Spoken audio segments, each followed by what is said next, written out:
പരിശുദ്ധ പരമാദിവ്യകാരുണ്യത്തിൽ എന്നേരവും ആരാധനയും സ്തുതിയും പുകഴ്ചയും ഉണ്ടായിരിക്കട്ടെ. നല്ലീശോയെ, ഞാൻ അങ്ങേ ആരാധിക്കുന്നു, സ്തുതിക്കുന്നു, മഹത്വപ്പെടുത്തുന്നു, നന്ദി പറയുന്നു. ഈ പ്രഭാതം ഞങ്ങൾക്കായി നൽകിയ അനന്തകാരുണ്യത്തിന് ഉറവിടമായ കർത്താവെ, ഞാൻ അങ്ങേ ആരാധിക്കുന്നു, സ്തുതിക്കുന്നു, മഹത്വപ്പെടുത്തുന്നു, നന്ദി പറയുന്നു. പ്രപഞ്ചത്തിലെ സകല ചരാചരങ്ങളും സ്തുതിക്കുന്ന ഈ പ്രഭാതത്തിൽ അവരോടൊന്ന് ചേർന്ന് ഞാനും അങ്ങേ സ്തുതിക്കുന്നു.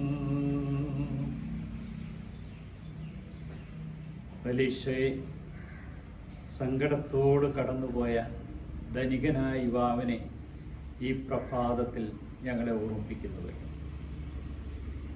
നല്ലവനായ ഗുരു എന്ന് പറഞ്ഞുകൊണ്ട് സാഷ്ടാംഗ പ്രണാമം ചെയ്ത് നിത്യജീവൻ പ്രാപിക്കുവാൻ ഞാൻ ഇനി എന്താണ് ചെയ്യേണ്ടതെന്ന് ചോദിക്കുന്ന ധനികനായ യുവാവ് കൽപ്പനകൾ പാലിക്കുവാനായിട്ട് ആവശ്യപ്പെടുമ്പോൾ അവൻ സന്തോഷത്തോടെ പറയുന്നുണ്ട്, എല്ലാ കൽപ്പനകളും ഞാൻ പാലിക്കുന്നു. നല്ല ഒരു ഭക്തൻ്റെ എല്ലാ മനോഭാവവും ഈ വ്യക്തിയിലുണ്ടായി. സാഷ്ടാംഗ പ്രണാമം ചെയ്യുന്നു, നല്ലവനായ ഗുരു എന്ന് വിളിക്കുന്നു, കൽപ്പനകൾ പാലിക്കുന്നു എന്ന് പറയുന്നു. കർത്താവ് അവനോട് പറഞ്ഞത് ഒരു കാര്യമാണ്, നിനക്കുള്ളതെല്ലാം വിറ്റ് ദരിദ്രർക്ക് കൊടുക്കുക. ഇതവൻ്റെ കണ്ണപുടങ്ങളെ ഞെട്ടിച്ചു കളഞ്ഞ് ഹൃദയത്തിൽ ഒരു ഹാർട്ട് അറ്റാക്ക് ഉണ്ടാകുന്നത് പോലെ ആയിരുന്നു കർത്താവിൻ്റെ ഈ ഉത്തരം. നിനക്കൊരു കുറവേയോ? അവൻ ആവേശത്തോടെ കാത്തിരുന്നു. കുറവ് എന്താണെന്നറിയും. അവന് ധാരാളം സ്വത്തുക്കൾ ഉണ്ടായിരുന്നു. അതവൻ സംരക്ഷിച്ച് പരിപാലിച്ചു, ദൈവത്തെ പോലെ കാത്തിരുന്നു. അത് വിറ്റുകൊടുക്കുവാൻ പറയുമ്പോൾ, ദരിദ്രർക്ക് കൊടുക്കുവാൻ പറയുമ്പോൾ അതവന് സ്വീകാര്യമല്ലാതായിത്തീരുന്നു. സാഷ്ടാംഗ പ്രണാമം ചെയ്തിരുന്നവൻ എഴുന്നേറ്റ് തിരികെ നടന്നു, ദുഃഖത്തോടു കൂടി.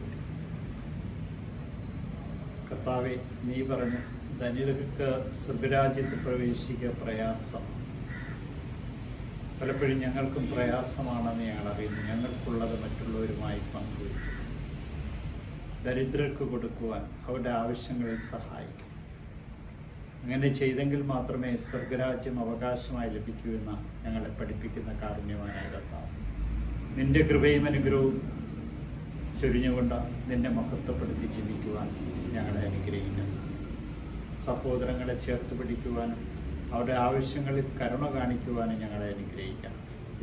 വിശ്രമിക്കുന്ന എല്ലാവരെയും നീ ഇന്ന് അനുഗ്രഹിക്കണം. നിത്യം പിതാവും പുത്രനും പരിശുദ്ധാത്മാവിൻ്റെ അനുഗ്രഹം ഞങ്ങളുടെ മേൽ ചൊരിഞ്ഞ് ആത്മാവിനാൽ ഞങ്ങളെ നയിക്കണം. ഈശോയെ നന്ദി, ഈശോയെ സ്തുതി, ഈശോയെ ആരാധന.